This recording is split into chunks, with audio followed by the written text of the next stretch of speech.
പ്രിയപ്പെട്ടവര്, മനസ്സിന് വലിയ വിഷമങ്ങളൊക്കെ ഉള്ള ഒരു ചെറുപ്പക്കാരൻ അദ്ദേഹത്തിന്റെ പഴയ ഒരു അധ്യാപകനെ തേടി ചെന്നു. സ്നേഹനിധിയായൊരു മാഷാണ്. അവനെ ഇങ്ങനെ ചേർത്ത് പിടിച്ചു, തലോടി, മുതുകിലിങ്ങനെ ഒഴിഞ്ഞ് അവനോട് സാരല്ലടാ എന്ന് പറഞ്ഞു. എന്നിട്ട് അവനിങ്ങനെ മെല്ലെ പറഞ്ഞു കൊടുത്തു, ജീവിതം ഇങ്ങനെയൊക്കെയാണ്. നിന്റെ ജീവിതം തുടങ്ങിയിട്ടേ ഉള്ളൂ. നീ ഇങ്ങനെ തളർന്നു പോകരുത്. നിന്റെ വിഷമങ്ങൾ ഇല്ലാതാക്കാനൊന്നും എന്നെക്കൊണ്ട് കഴിയില്ല. പക്ഷേ ഞാൻ നിനക്ക് ഒരു കാര്യം കാണിച്ചു തരാം, നീ എൻ്റെ കൂടെ വാ. അങ്ങനെ കൊണ്ടുപോയത് അടുക്കളയിലേക്കായിരുന്നു. എന്നിട്ട് 3 പാത്രങ്ങളിൽ ഇങ്ങനെ വെള്ളം തിളപ്പിച്ചു. ഒരു പാത്രത്തിലിട്ടത് ക്യാരറ്റ് ആയിരുന്നു. രണ്ടാമത്തെ പാത്രത്തിൽ കോഴിമുട്ട. മൂന്നാമത്തെ പാത്രത്തിൽ കുറച്ച് കാപ്പിപ്പൊടിയാണ് ഇട്ടത്. വെള്ളം തിളച്ചു മറിഞ്ഞു. കുറച്ച് സമയം കഴിഞ്ഞിട്ട് മാഷിങ്ങനെ കാണിച്ചു കൊടുത്തു. ക്യാരറ്റ് തിളച്ചു മറിഞ്ഞ വെള്ളത്തിൽ പെട്ടുപോയപ്പോൾ നേരത്തെ ഉണ്ടായിരുന്ന ബലമൊക്കെ ഇല്ലാതായി, വളരെ മാർദ്ദവമുള്ള ഒന്നായിട്ട് മാറി, വളരെ സോഫ്റ്റായി.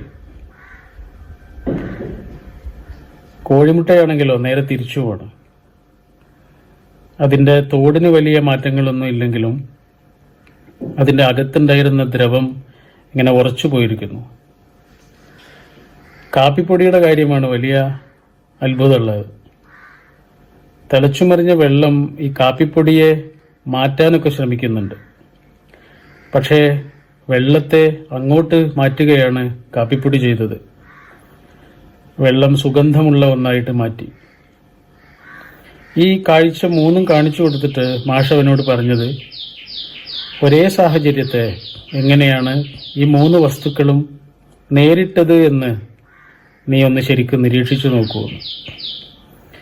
ഇത്രയൊക്കെയാണ് നമുക്ക് നമ്മുടെ ജീവിതത്തിലും ചെയ്യാനുള്ളത് എന്ന് മാഷ് പറഞ്ഞു കൊടുത്തു. സാഹചര്യങ്ങളെ നമുക്ക് മാറ്റാൻ കഴിയില്ല, പക്ഷെ നമ്മുടെ പ്രതികരണങ്ങളെ നമുക്ക് മാറ്റാൻ കഴിയും. യാത്ര പറഞ്ഞിട്ട് പുറത്തേക്ക് ഇറങ്ങുമ്പോൾ അവൻ്റെ കൈ പിടിച്ചിട്ട് മാഷ് പറഞ്ഞു കൊടുത്ത ഒരു മനോഹരമായ വാക്യം ഇങ്ങനെയായിരുന്നു, എടാ, നമുക്കൊരു വിഷമം വരുമ്പോൾ നമ്മളെ സഹായിക്കാനൊക്കെ ചില ആളുകൾക്ക് പറ്റും. പക്ഷെ ആരൊക്കെ എന്തൊക്കെ നമ്മളെ സഹായിച്ചാലും ആത്യന്തികമായി വിജയിക്കുന്നത്, നമ്മളെ രക്ഷിക്കുന്നത് നമ്മുടെ ഉള്ളിലെ ശക്തിയാണ്, നമ്മുടെ ആത്മബലമാണ്, ആത്മവിശ്വാസമാണ്. പരമകാരുണ്യവാനായ ദൈവം നിന്നെ എപ്പോഴും ബലപ്പെടുത്തട്ടെ എന്ന് പറഞ്ഞ് അവനെ തിരിച്ചയച്ചു.